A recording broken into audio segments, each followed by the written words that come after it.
Acho que eu vou sem microfone.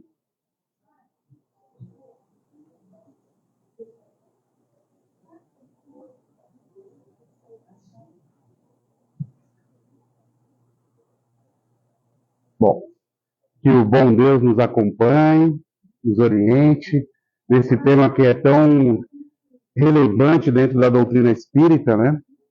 Então, espero que a gente tenha uma palestra bem tranquila. Geralmente, quando tem esse tema, o plano espiritual aproveita para pegar toda essa energia que sai daqui e socorrer muitos casos desses, né, que acabaram acontecendo. Então, geralmente essa palestra ela é um pouco mais carregada de energia, porque é a hora que eles aproveitam para usar toda essa energia que está abundando aqui para socorrer aqueles que, porventura, foram abortados. Esse tema, a gente vai falar um pouquinho em relação à doutrina espírita, mas a gente precisa passar por outros campos antes, né? Para que a gente possa chegar até onde a gente quer.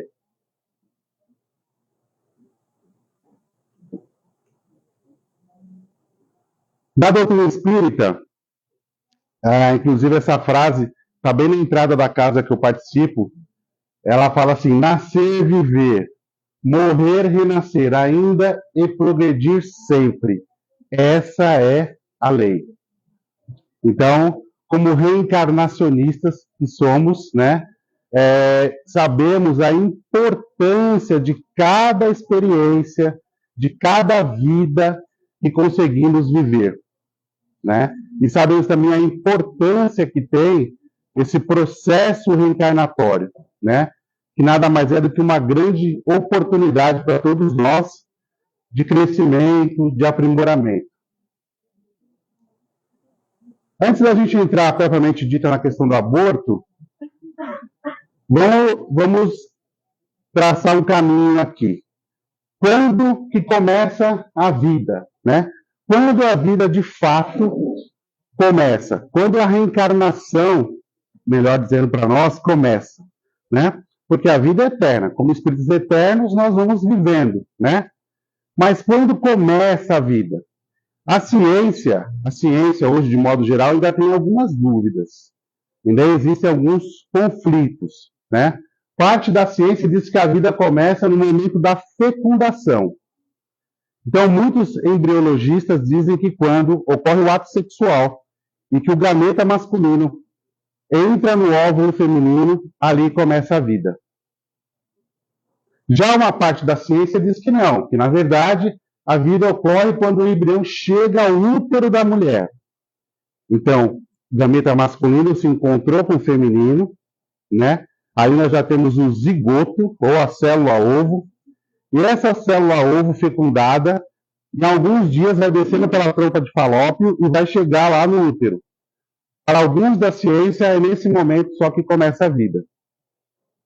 Outros dizem ainda, a vida ocorre quando, com o começo da atividade cerebral. Então, aquele embrião deixou de ser um zigoto, aquele ser deixou de ser um zigoto, virou um embrião, com algumas semanas vai ter atividade cerebral. Aí começa a vida, para alguns membros da ciência. O início da vida ocorre quando o feto pode sobreviver sozinho, mais adiante ainda, né? Ou então, a vida com o nascimento do bebê. Algumas pessoas da ciência dizem que não. A vida só existe quando o bebê nasce. Então, vejam que a ciência, ainda hoje, né, com toda a tecnologia, tem ainda algumas questões a resolver. Já para o Código Civil, né, já dentro do aspecto legal da nossa legislação, a personalidade civil da pessoa começa no nascimento, com a vida, ou seja, quando ele sai do útero materno. Mas a lei põe a salvo desde a concepção os direitos do nascituro. Então, ele é um cidadão dentro do ponto de vista legal quando ele sai do útero materno, mas a nossa lei resguarda a ele direitos desde que ele é um embrião, desde que houve a concepção.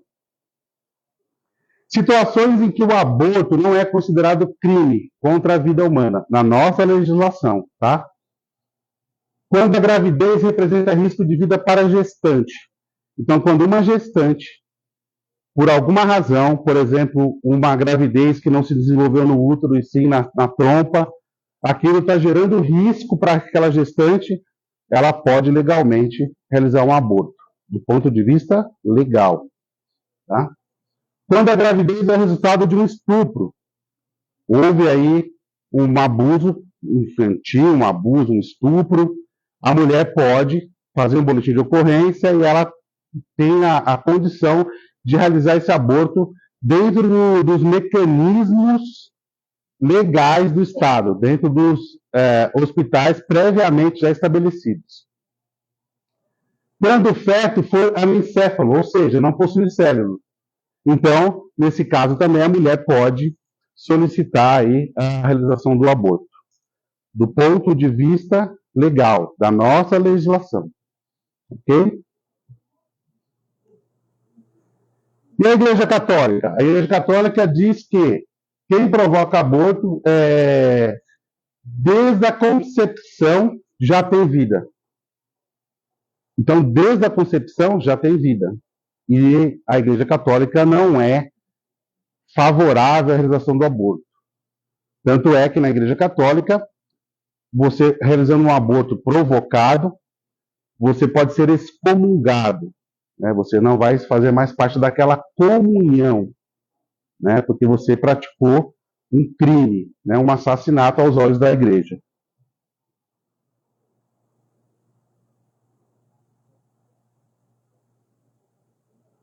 Na doutrina espírita, qual o primeiro dos direitos do homem? Está lá no livro dos Espíritos, questão 880. A doutrina espírita nos traz os seus conceitos, a comprovação do início da vida humana desde o momento da concepção no ventre materno. Aqueles que já tiveram paciência de ler o livro Missionários da Luz, o título do capítulo é Reencarnação, que trata da reencarnação de Segismundo, vão se lembrar que, na verdade, o processo reencarnatório começa bem antes da fecundação. O bebê, quando está no mundo espiritual ainda, já está definindo quem serão seus pais.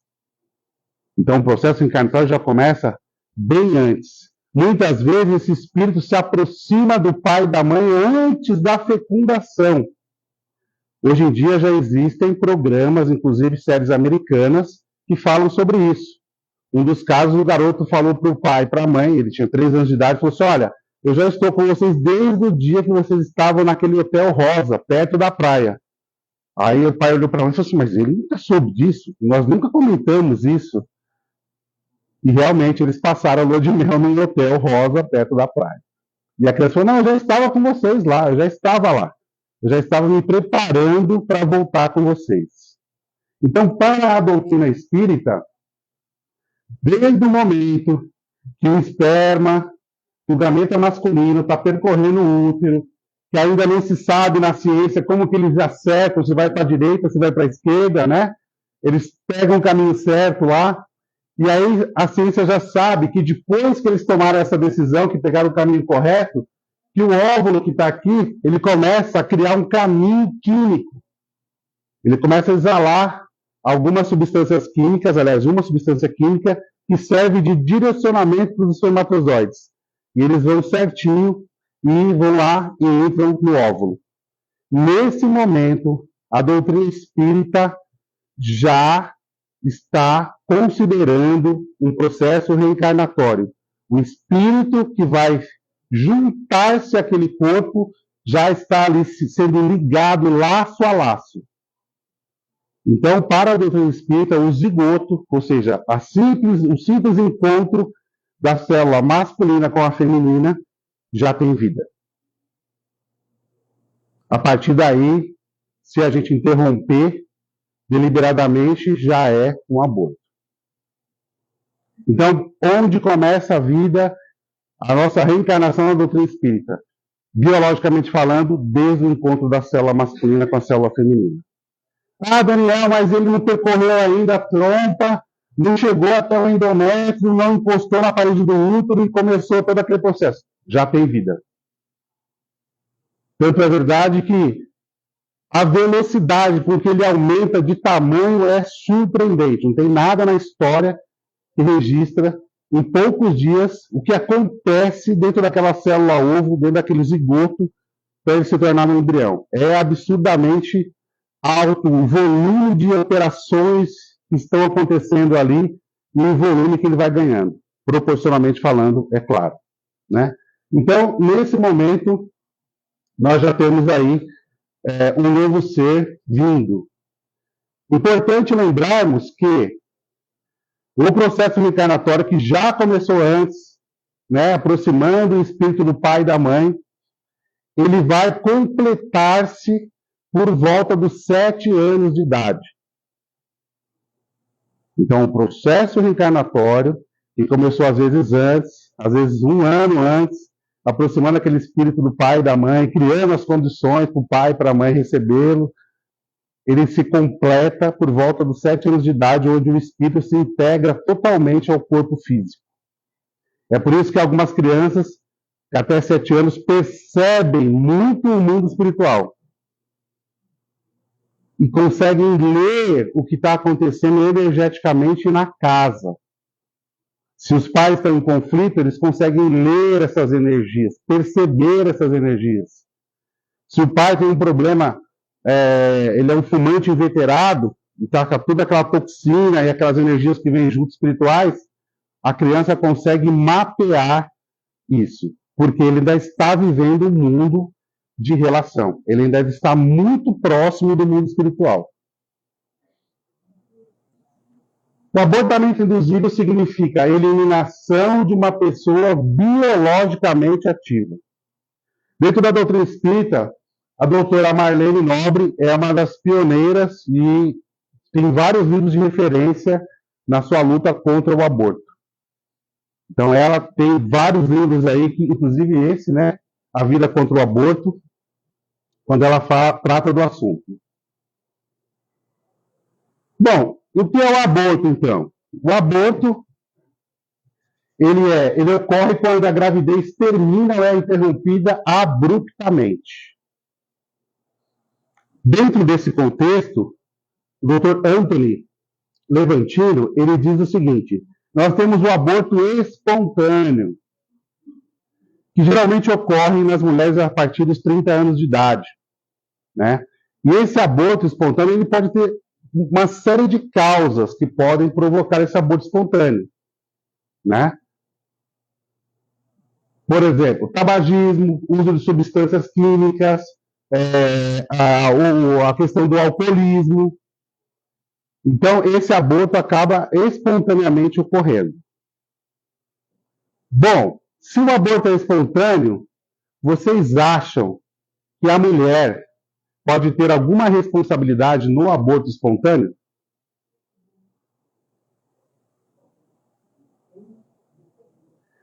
Depende. Muito bem. Sim, a mulher pode ter responsabilidade no aborto espontâneo.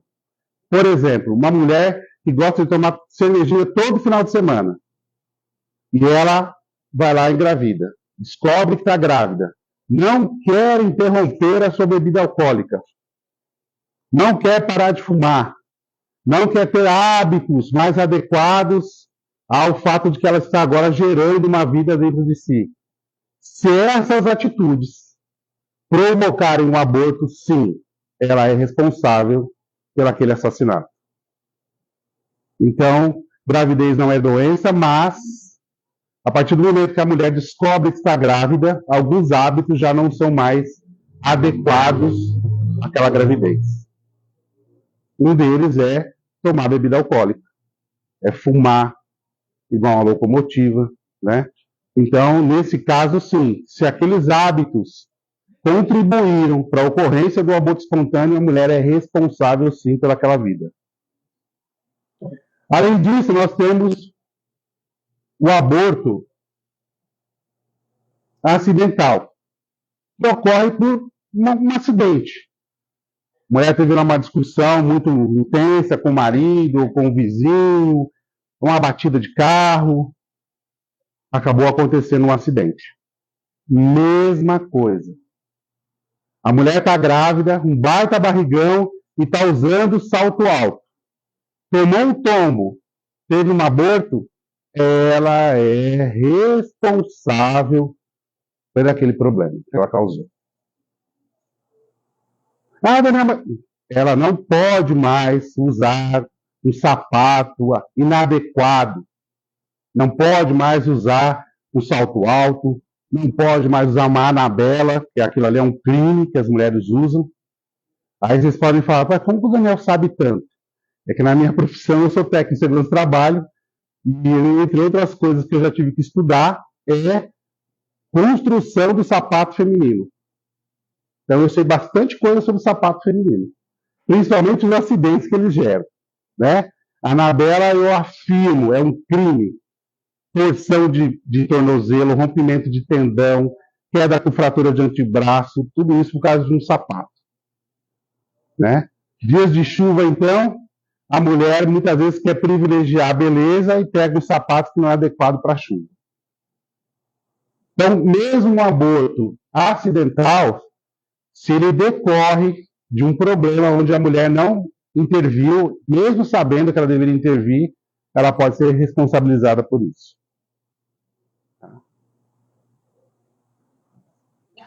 Sigamos. O aborto provocado, esse sim é o que nos interessa, né? Que é o aborto, seja ele permitido ou seja ele ocorrido de forma ilegal. Ou seja, muitas vezes nem em clínicas, dentro de apartamento, dentro de clínica, dentro de qualquer lugar onde tem lá um profissional da saúde e ele vai lá e realiza aquele aborto, né?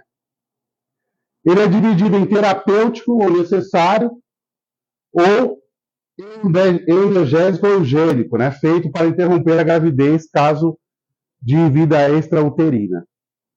Mas esse aborto que é provocado é o que nos interessa. É dele que a gente vai falar bastante agora.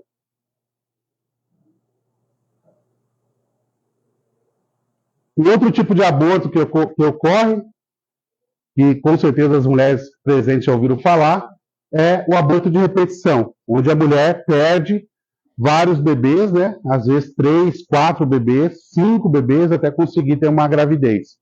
E ele ocorre por motivos, muitas vezes, de causas intrauterinas, de causas de problemas físicos da mulher, mas que, na doutrina espírita, muitas vezes nós sabemos que abortos como esse estão ligados a processos reencarnatórios. Muitas vezes o espírito não quer reencarnar naquele seio familiar. Muitas vezes existem processos obsessivos em andamento que interferem para o casal ter filho. E muitas vezes ele tem que recorrer a uma casa espírita para interromper aquele processo obsessivo e ter condições de gerar, né, de ter a gravidez e de gerar uma nova vida. A casa que eu participo, a gente tem um trabalho alternativo, que é um trabalho para o corpo físico, e nós temos inúmeros casos de mulheres que só conseguiram engravidar depois do tratamento conosco. Inúmeros casos, né? Porque muitas vezes existe ali uma interferência espiritual também.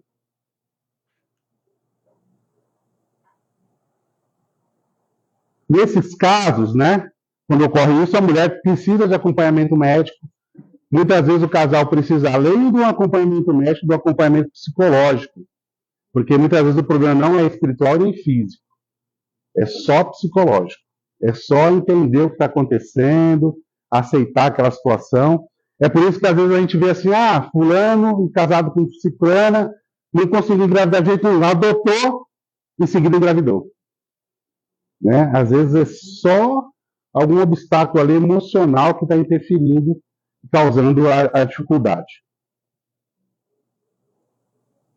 No Livro dos Espíritos, questão 358, aborto provocado. Ele diz assim, ó, o aborto provocado é um crime, seja qual for a época da concepção? Então Kardec pergunta, o aborto provocado é um crime, seja qual for o momento da concepção? E por que isso? Porque hoje nós temos alguns países que o aborto é liberado até 3 semanas, 6 semanas, né? Aí os espíritos respondem: há crime sempre que transgrides a lei de Deus. Uma mãe, ou quem quer que seja, cometerá crime sempre que tirar a vida de uma criança antes do seu nascimento. Por isso, impede uma alma de passar pelas provas a que serviria de instrumento do corpo que se estava formando. Então, quando existe o processo reencarnatório, quando ele se completa, aquele espírito que está ali traz consigo todo um planejamento reencarnatório. Não é bagunçado. Seja mesmo uma reencarnação compulsória, onde o espírito é obrigado a vir, mesmo aí existe um planejamento macro de vida. Ah, Daniel, mas quanto a gente participa desse planejamento? Quanto eu participei do meu planejamento reencarnatório? Nós participamos de acordo com o nosso nível moral. Quanto maior a nossa evolução moral, mais nós participamos e decidimos a nossa reencarnação e como ela será. Quanto menor o nosso nível moral, menos participamos do planejamento reencarnatório. Embora esse planejamento não seja um determinismo, mas ele sim, ele alinha a nossa vida e é a nossa razão de reencarnar. Está lá, já bem estruturado. Nós podemos, com as nossas ações, ir além do que foi planejado e conquistar muitas coisas importantes para nós, para nossa melhoria, mas nós podemos fazer bastante besteira e ficarmos bem estacionados. O espírito não regride, o espírito não evolui. Os egípcios acreditavam na mentempsicose. Eles acreditavam que se não fossem espíritos bons, se naquela vida como egípcios não fossem bons, poderiam reencarnar como animais. Isso chama-se mentempsicose. Mas isso não ocorre, isso não é possível. Os egípcios pensavam dessa forma porque já vinham de um mundo onde moralmente e tecnologicamente já existia uma evolução muito grande em relação à Terra. E como foram expulsos desse mundo, ao chegarem aqui, verem corpos diferentes, começaram a acreditar que realmente aquilo para eles, aquela punição que eles receberam, fez com que eles regredissem, mas eles não regridem, o espírito não regride. Ou seja, se nós conquistamos a paciência, vamos ter algumas provas para atestar que conquistamos a paciência, e a partir daí seremos pacientes. Se nós formos humildes, conquistarmos essa humildade, teremos algumas provas para validar essa humildade e a partir daí seremos humildes. Vamos trabalhar outras coisas. Nós já conquistamos aquilo. Nós não evoluímos. No Evangelho segundo o Espiritismo, a ingratidão dos filhos. Esse capítulo é terrível, né? Fala muito sobre a ingratidão dos filhos para com os pais e com as responsabilidades que temos para com os nossos pais. Não importa se eles foram muito bem sucedidos na sua tarefa ou pouco sucedidos na sua tarefa, a nossa responsabilidade para com eles, né? Daí ele diz assim: lembrai-vos de que cada pai e cada mãe perguntará a Deus: que fizeste do filho confiado à vossa guarda? Cada pai, cada mãe. Quando a gente fala de aborto, as pessoas tendem a achar que nós estamos falando de responsabilidade criminal do ponto de vista das leis de Deus só para a mulher. Não é verdade. Não é verdade. Aquele garoto, aquele homem que chega lá e fala para a mulher: não, aborta, eu não quero agora. Ele é tão responsável quanto a mulher que cometeu o aborto. O aborto é o rompimento de várias leis de Deus. E o homem que induz a mulher a cometer um aborto, ele também é responsável.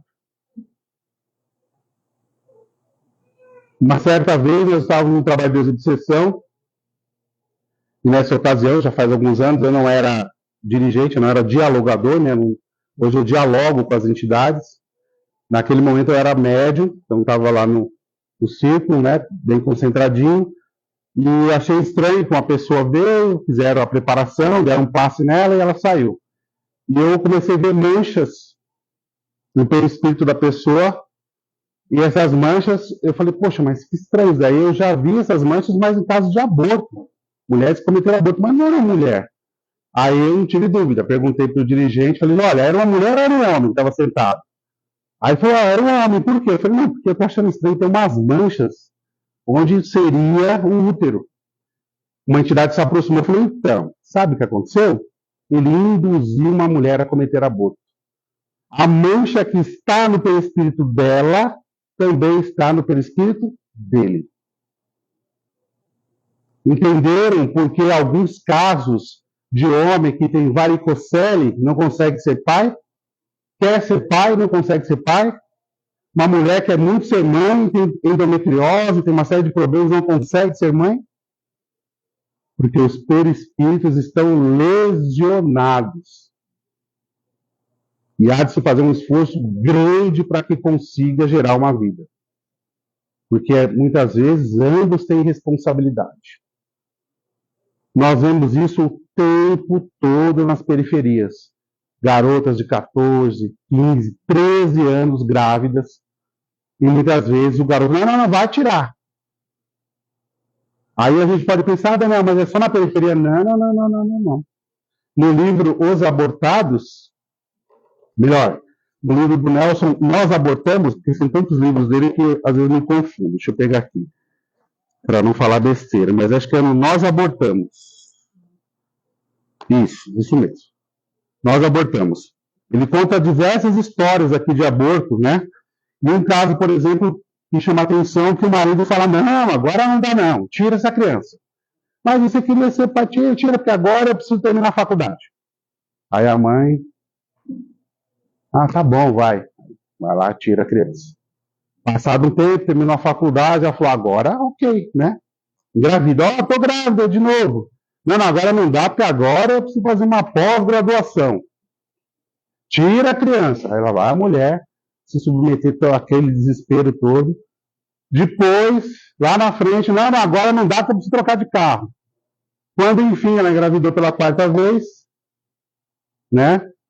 E falou, não, agora tudo bem. O que aconteceu? Na mesa de parto, o espírito abandonou o corpo. A mãe veio a óbito. O espírito não quis mais reencarnar.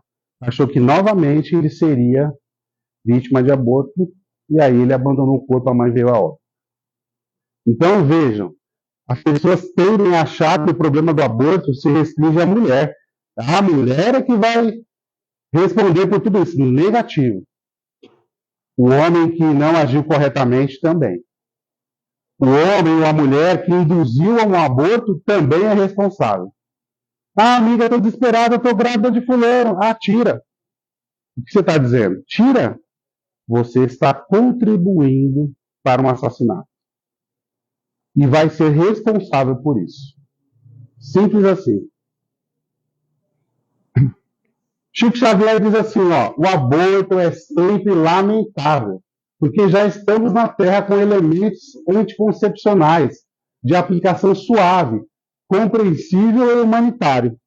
Então, se nós já temos meios para evitar a gravidez, segundo Chico, não justifica cometermos assassinatos dentro da nossa casa. Ele diz assim, isso é um delito muito grave perante a providência divina, porque a vida não nos pertence, e sim ao poder divino. Joana de Anjos, que é a mentora de Divaldo, diz assim, o organismo humano, porém, condescendendo com os preconceitos infelizes, sempre que desagrado ergue clava maldita e arroga-se o direito de destruir a vida.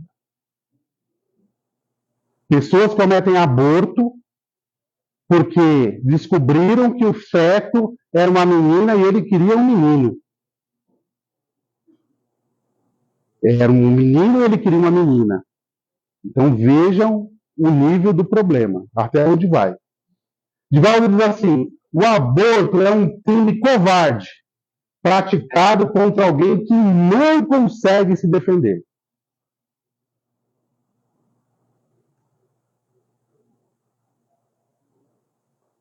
Esse cara aqui vai aparecer agora e vai aparecer um pouquinho mais lá na frente. Dr. Bernard Matheson. Esse médico, ele foi chefe de um hospital em Nova York, o Centro de Saúde Sexual Crunch, em Nova York. Ele atuou por um ano como chefe de 35 médicos. Os médicos realizavam, em média, 120 abortos por dia.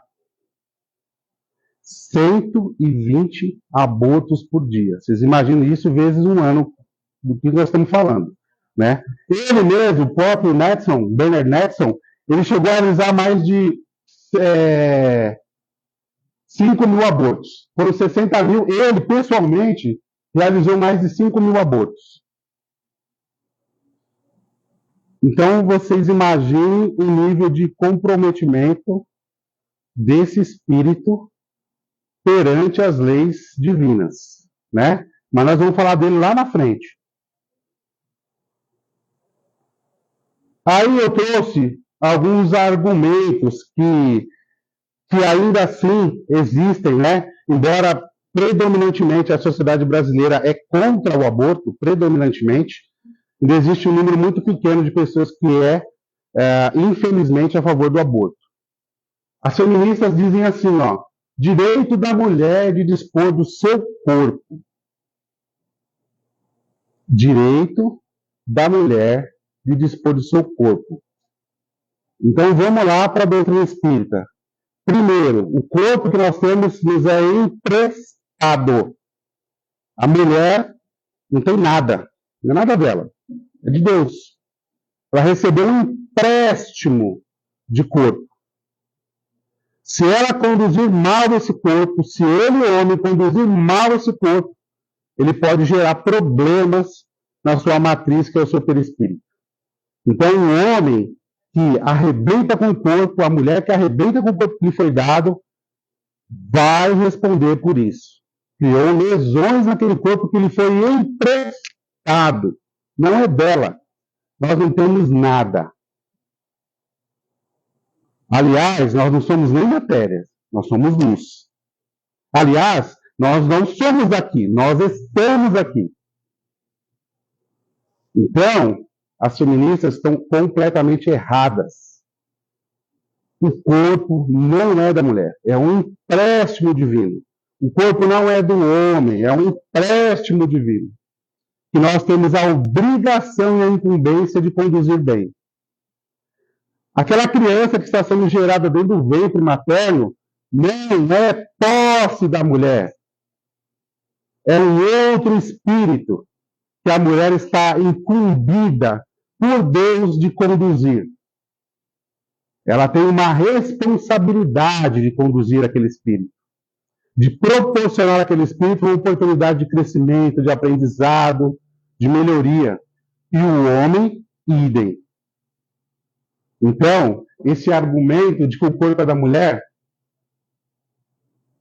quando nós desencarnamos, nós nem levamos o corpo físico. Ele fica aqui, se decompondo. Né? Rapidamente. Morreu de manhã, à tarde já está fedendo. Né? Porque é um empréstimo, é uma matéria. Nós não somos matéria, nós somos luz. O nosso espírito é luz. Tanto é que nós precisamos de um outro corpo, que é o perispírito, para transformar essa luz, refrear um pouco dessa potência e poder caminhar com o corpo físico. Então, esse primeiro argumento aqui que eu estou trazendo, ele não se sustenta à luz da doutrina espírita.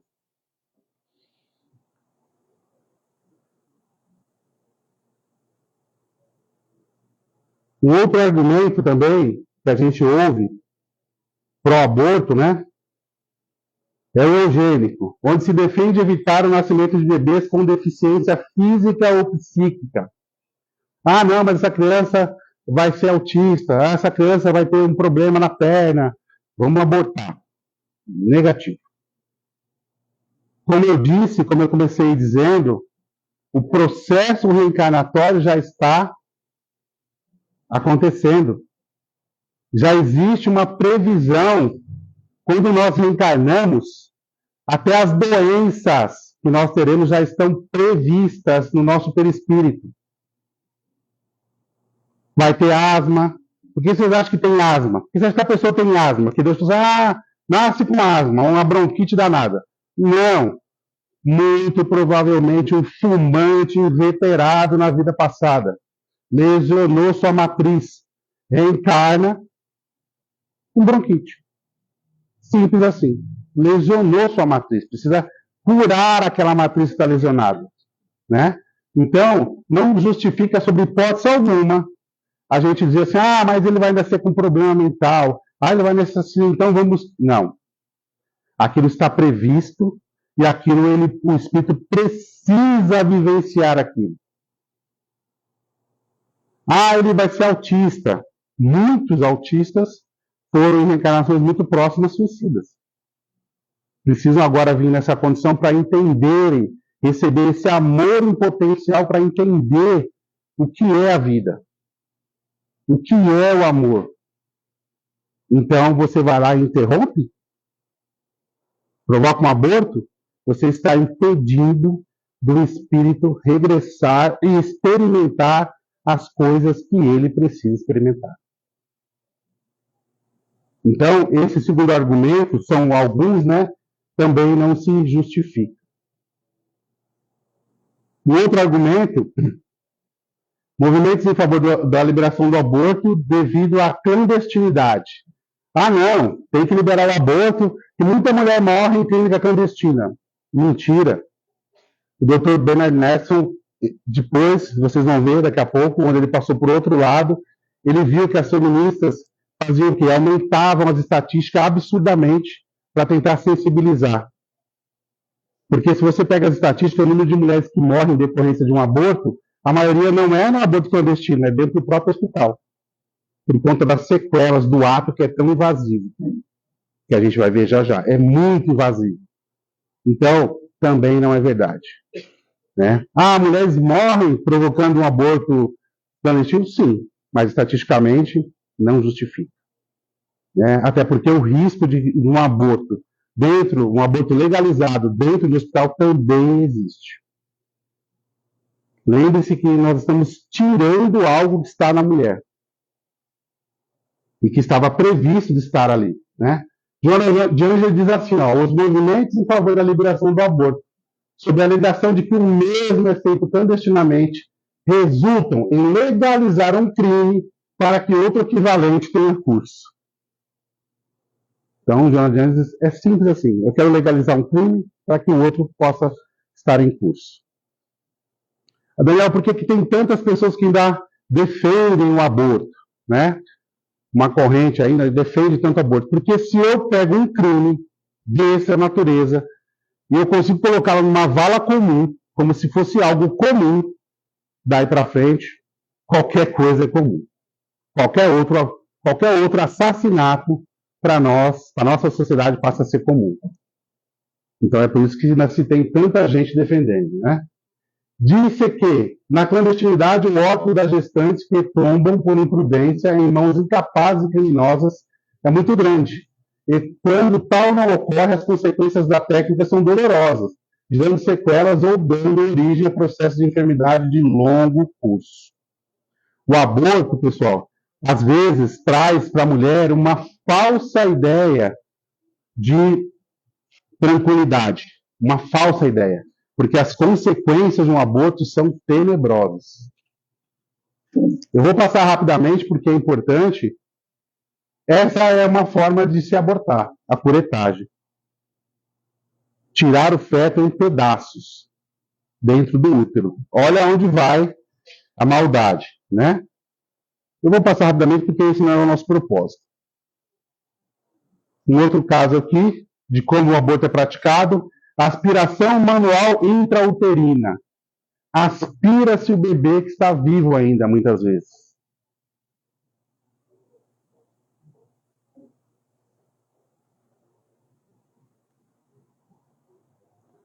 Outra técnica utilizada, tanto na clandestinidade como nos meios legais, uso de pílulas. Muitas vezes o homem fala, compra a pílula e fala, toma que você vai abortar. Essa primeira pílula, ela inibe a produção de progesterona no corpo. Ó. Com a inibição desse hormônio, o bebê para de receber da mãe o fluxo de sangue, nutrientes necessários para o seu desenvolvimento e sobrevivência. E ele morre dentro do útero. Aí depois, muitas vezes, é feita uma aspiração, uma curetagem para tirar o que sobrou do bebê. Misoprostol. Essa é pior ainda. As cápsulas quebram as fibras do colágeno do útero e fazem com que ele faça movimentos de contração, causando sangramento intenso até que o bebê seja expelido. Olha o que é o aborto. Injeção de digoxina. No primeiro dia, o médico aplica a injeção do medicamento no abdômen da mãe. Eles miram a cabeça do bebê. E o Dr. Nedson, quando ele passou para o outro lado, ele começou a ver, através das imagens, o que os bebês faziam para se defender. Os bebês previam o assassinato e tentavam se defender da injeção. Ele falou, peraí, tem alguma coisa estranha. Ele está se defendendo. Tanto é que ele fez um documentário chamado O Grito Silencioso. E aí caiu a ficha dele de tanta besteira que ele tinha feito, tanta morte que ele tinha causado. Ele começou a ver pelas imagens o que acontecia. Os bebês já estavam tentando se defender do aborto. Nesse caso aqui, com uma dose alta, é possível causar um ataque cardíaco no bebê, dentro do útero. Sério, né? É um assunto muito sério. Questão 357. Quais são para o espírito as consequências de um aborto? É uma existência nulificada que terá que recomeçar. As consequências não param por aí. Para as mulheres, lá na frente, as pesquisas mostram que as mulheres que resolveram ir em frente com a gravidez, o número de mulheres que sofrem problemas psicológicos é infinitamente menor do que as mulheres que resolveram abortar e lá na frente tomaram consciência do que aconteceu. Outra pesquisa interessantíssima mostra que muitas crianças que hoje são vítimas de violência feminina, de mães que cometeram aborto, o número é muito maior do que aquelas mulheres que não cometeram aborto e hoje tratam seus filhos muito bem. Então as consequências não param por aí. Uma consequência direta que pode ocorrer para o casal que provoca o aborto, de cara pode ocorrer um processo obsessivo bastante sério. O espírito que iria reencarnar permanece ligado à família, obsediando os pais. Dado o nível de revolta daquele espírito. Nos trabalhos de desobsessão, nós já vimos isso algumas vezes. Um espírito extremamente revoltado, falando, olha o que eles fizeram comigo. Obsediando o pai e a mãe. Então, as consequências vão desde a parte física. Muitas mulheres cometeram aborto. O índice é altíssimo de alcoolismo, droga, adicção e outras coisas. Então, as consequências vão desde o físico, passam pelo psicológico e chegam e podem chegar até o espiritual.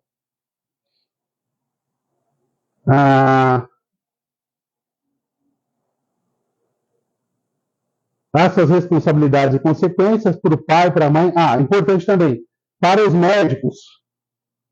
No livro da doutora Marlene, quando ela começa a falar do Bernard Nedson, uma das páginas ele fala assim, eu achei que estava tudo bem na clínica. Aí ele resolveu conversar com as mulheres dos médicos. As mulheres dos médicos começaram a relatar que eles sofriam pesadelos terríveis, banhados em sangue, com crianças chamando e acusando-os de assassino. Eles não estavam mais conseguindo dormir, muitos fazendo uso de álcool e drogas para poder trabalhar no dia seguinte.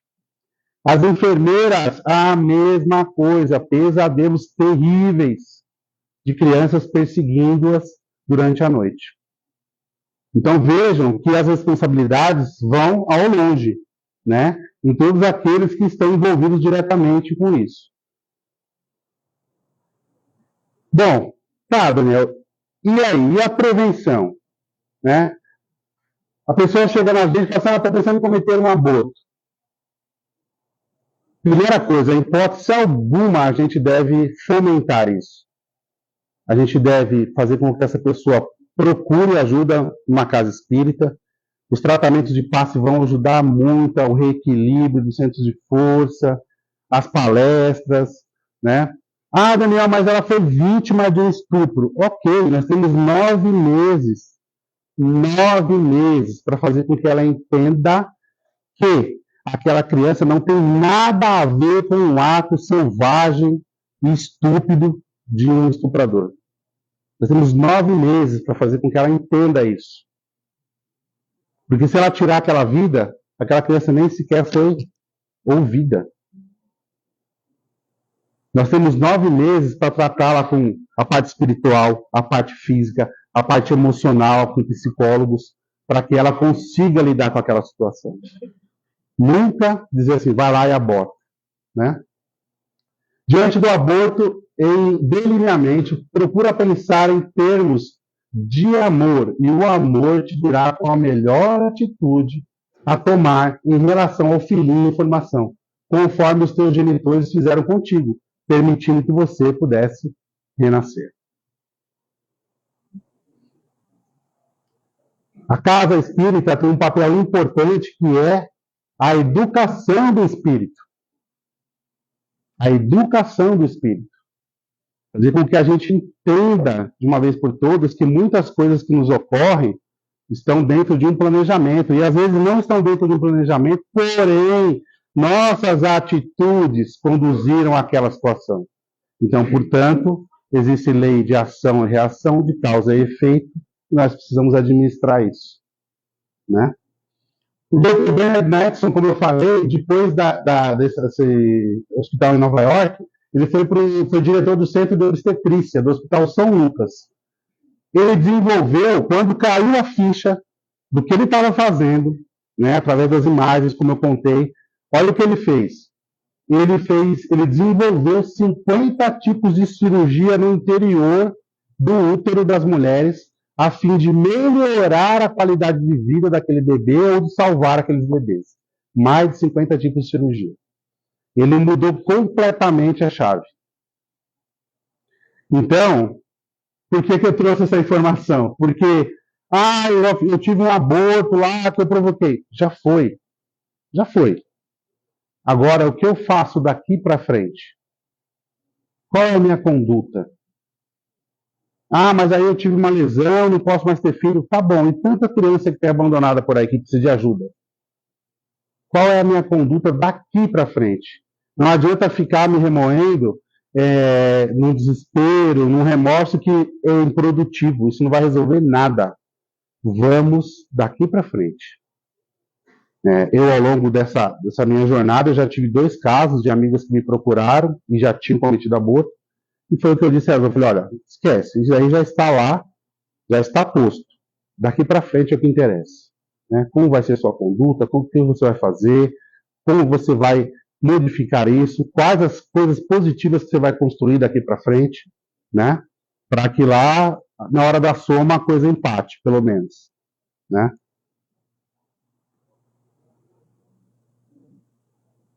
A Federação Espírita Brasileira, ela tem uma campanha permanente de defesa da vida. Essa cartilha, por exemplo, ela fala todo o aspecto legal em relação ao aborto no país, mas, fundamentalmente, o aborto provocado é um crime. Nós não podemos coadunar com isso. Nós temos que trabalhar fortemente no nosso processo educativo, no nosso processo de melhoria, de autoencontro, como alguns da doutrina gostam de chamar, de reforma íntima, como é o mais comum, e educar os espíritos. Uma criança que hoje acaba muito cedo tendo sua vida sexual, o nosso papel é orientá-la, ajudá-la, conduzi-la aos médicos, para que ela, se é o caso, se aquilo o pai e a mãe não conseguem dar aquele direcionamento ainda, e ela vai realmente iniciar sua vida sexual muito prematuramente, pelo menos que isso seja feito de forma tranquila, com acompanhamento médico, para evitar uma gravidez que naquele momento é indesejada. Porque se ela aconteceu com 13, com 12, temos que deixar essa criança nascer e vamos amá-la, orientá-la e conduzi-la dentro daquilo que Deus espera que nós façamos. Gente, muito obrigado a todos. Eu acho que a gente tem alguns minutinhos para perguntas e respostas, como é um tema bem extenso, né? Se vocês quiserem fazer alguma pergunta, por favor. O que acontece com o espírito, quando ele tenta reencarnar na família e acontece o aborto provocado? O que acontece com ele? Ele tenta reencarnar de novo? Sim, é o mais comum. O problema é que ele precisa primeiro ser resgatado. Porque normalmente ele está com bastante ódio, revoltado. Muitas vezes, como esse processo de junção do espírito com o corpo já está bem adiantado, muitas vezes ele está com as reminiscências, ou seja, com as lembranças na cabeça dele até do ato do aborto.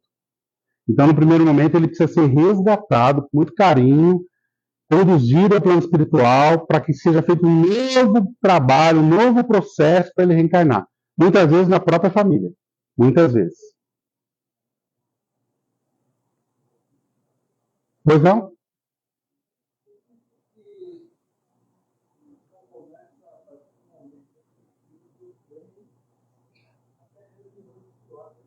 Exatamente. Uhum. No caso do estupro, às vezes, tem casos de estupro que já são pré-determinados. Ou seja, a mulher já tinha aquilo previamente organizado. Mas, se não for o caso, também não tem problema. A concepção começa ali. Quando... Certo.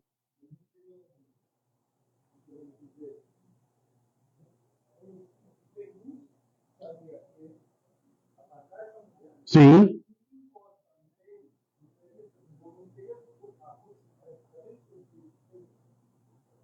Pode ser. Pode ser. Uhum. Não, porque veja, esse espírito, mesmo, vamos colocar essa condição, né? Mesmo nessa condição, porque de fato o que você está falando faz sentido, por quê? Embora exista um planejamento reencarnatório, nós estamos sujeitos ao livre-arbítrio do outro. Nós ainda assim estamos sujeitos ao livre-arbítrio do outro. Exemplo, estamos numa rodovia, o outro está embriagado, cruza da faixa para cá e bate de frente no nosso carro. Nós estamos sujeitos ao livre-arbítrio do outro, né? Mas vamos colocar essa situação que você propôs aí. Mesmo assim, se esse espírito for um espírito de dentro lá da nossa classificação que Kardec nos traz, seja um espírito que esteja abaixo ali, né, precisando de muita ajuda. Essa mãe, ao receber esse filho, ao conseguir desenvolver o amor por esse filho e ajudá-lo, seja por 5 anos, 10 anos, por quanto foi a existência dele, ela, mãe, também tem um crescimento espiritual absurdo. Ainda assim, ela vai conseguir doar de si e ela vai conseguir se desenvolver. Então, ainda assim, para ela também pode trazer um benefício muito grande. Mesmo sendo esse um espírito difícil. Vale lembrar que a gente tem alguns desses na nossa família, né? E alguns desses são bem difíceis, não são? Hoje a gente fala assim, meu Deus, será que esse veio aqui por quê? Todo torto. Não é assim? Se na minha tem, na de vocês também tem. Não adianta dar risada, não. Na minha tem, né? Você fala assim, meu Deus do céu, você é a ovelha negra da família mesmo. O pessoal, os antigos até falavam, né? Você é a ovelha negra da família. Porque, veja, o seio familiar, ele é constituído de predominantemente espíritos afins, que já se conhecem.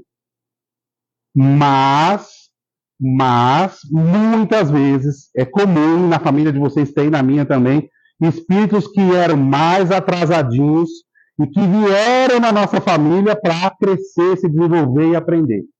Porque nós já temos referências morais diferentes, nós temos referências espirituais diferentes. Então, aquele espírito mais atrasadinho vem para falar, agora, meu, cara, você tem que ir. Você, menina, não tem mais jeito, né? Agora eu arranjei uma família aqui, ó, né? É por isso que hoje a gente vê,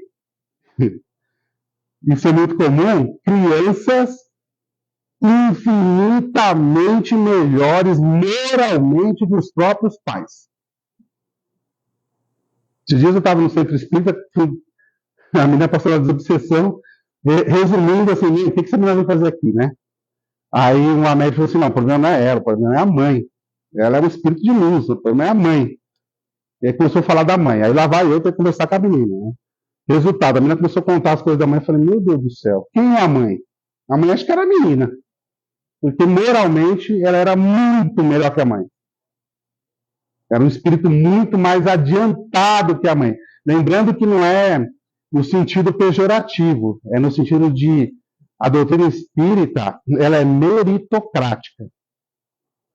As coisas boas que eu fizer contam para mim, não contam para ele. As coisas boas que ele fizer contam para ele, não contam para mim. As besteiras que eu fizer contam negativamente para mim, não contam para ele.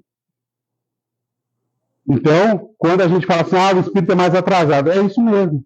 É porque é um espírito que muitas vezes ainda está na preguiça, não quer se desenvolver, não quer crescer.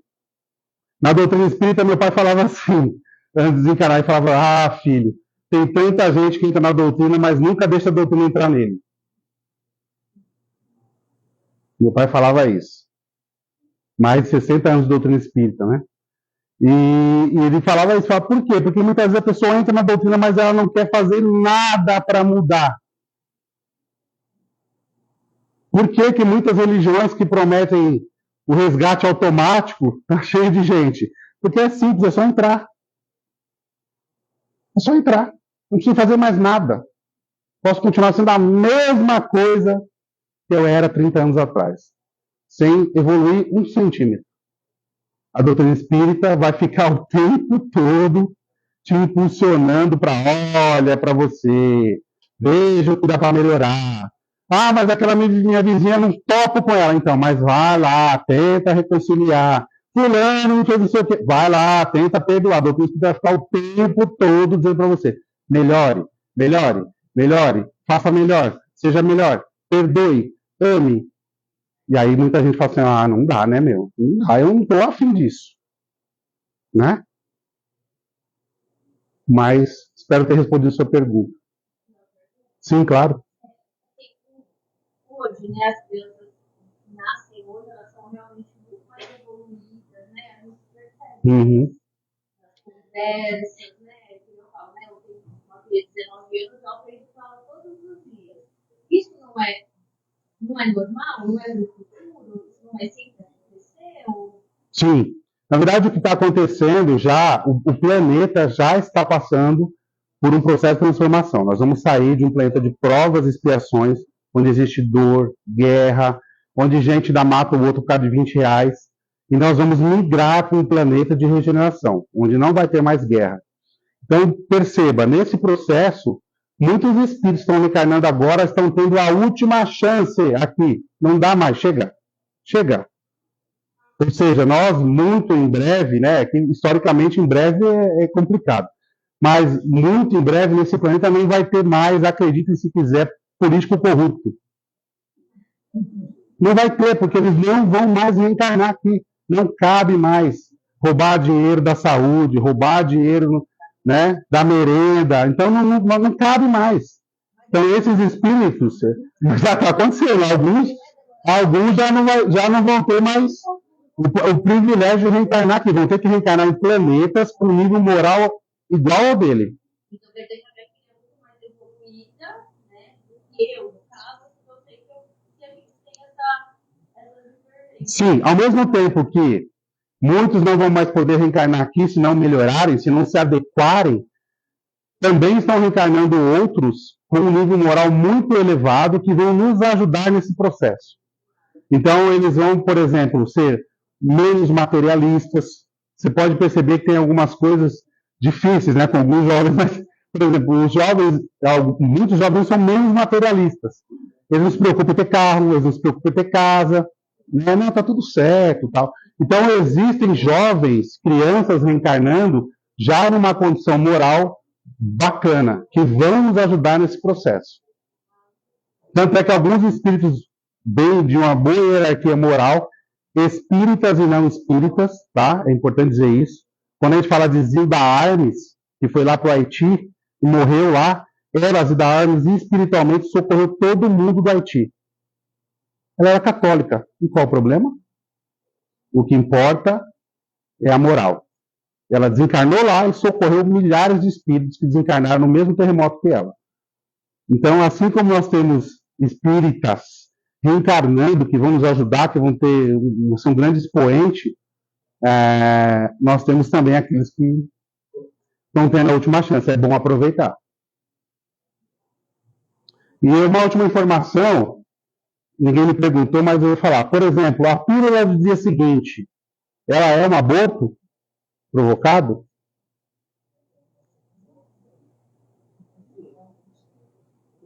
A pílula do dia seguinte é um medicamento que foi concebido para expulsar o feto. A ideia já é essa, né? Então, se houve um ato sexual, se a mulher está no período fértil, né, já pode ter ocorrido ali naquelas 2 horas que o esperma percorre, embora o esperma fique, às vezes, até 5 dias vivo dentro do corpo feminino, mas, em linhas gerais, são 2 horas até o útero, até a trompa, até ter a formação do zigoto, né? A penetração e a formação do zigoto. Se isso já ocorreu e a mulher tomou a pílula no dia seguinte, ela já cometeu um aborto. Então, assim, em alguns casos, ela pode ser um abortivo. O dia é um abortivo? Sim. Olha, interessante. E agora, hein? Porque impede que o esperma chegue até o órgão secundário. Muito bom. Se eu soubesse, tinha nem feito a palestra. Se soubesse que você estava aí. É isso mesmo. O DIU, como que ele atua? Ele, uma vez instalado na mulher, ele altera o pH, o potencial de hidrogênio da câmara uterina. Então o esperma chega lá todo feliz, com rosa, e pum, dá de cara com um ácido lá e pum, morre. Ele não consegue chegar no útero. Então ele não é um abortivo. Ele é um método contraceptivo dentro da doutrina, né? Vamos lá. A doutrina diz assim, ó, o mundo correto, ela não tem nada. Mas como a gente não consegue ainda, né? A gente quer, como diz o Jorge, furunfar, né? Como é que falavam? Então, se tem um método contraceptivo bacana, ok, é o que o Chico fala. Tá bom, se já tem um método bacana de saúde pública, ok, a gente aceita. Né? Então, o DIU é um deles. Como o preservativo, a tabelinha e outras coisas. Se a mulher tomar um medicamento que provoca um aborto e ela não sabe que ela está grávida? Então, aí, olha só, interessante sua pergunta. O que eu costumo dizer lá? Hoje eu sou na casa espírita que meu pai fundou, que está fazendo esse mês 42 anos. Hoje eu sou dirigente da parte de ensino. Eu sou responsável pelos cursos lá. E eu costumo dizer no curso de educação mediúnica é o seguinte: a gente precisa saber o mecanismo da coisa. Então, o mecanismo é um aborto. Agora, entre esse mecanismo e a misericórdia divina, aí vai ao infinito. Então, por exemplo, ela tomou o medicamento e não sabia que estava grávida. Está tudo certo. Está tudo certo. Deus não está preocupado com isso. Ela não foi lá deliberadamente romper uma lei divina, né? Agora, nós que temos a informação e que vamos lá e deliberadamente o fazemos, aí o mecanismo atuou e aí as nossas prerrogativas já não são tão boas. Mas é isso. Então, sempre a gente vai falar da misericórdia divina. E a gente não sabe até onde vai essa misericórdia. Depende de muitas coisas. Eu costumo brincar que a gente anda, nós somos um monte de pontinhos, de positivo e negativo. Né? O Emmanuel diz assim, ó, o bem que fizeres em qualquer parte será o seu testemunho em qualquer lugar. Então a gente vive fazendo mais e menos. A gente acordou hoje, se nós temos muito de coisa mais positiva, para um cheio de positivo aqui. Aí fizeram uma coisa que não foi tão legal, tem um negativo ali. Né? Lá no final, vão passar o psicoscópio, né? E vão fazer a soma. Ó, tem mais, tá legal. Você mandou bem, Daniel. Ixi, você, meu Deus do céu. Vamos ver para onde você vai, né? É isso. Obrigado, gente. Boa noite a todos.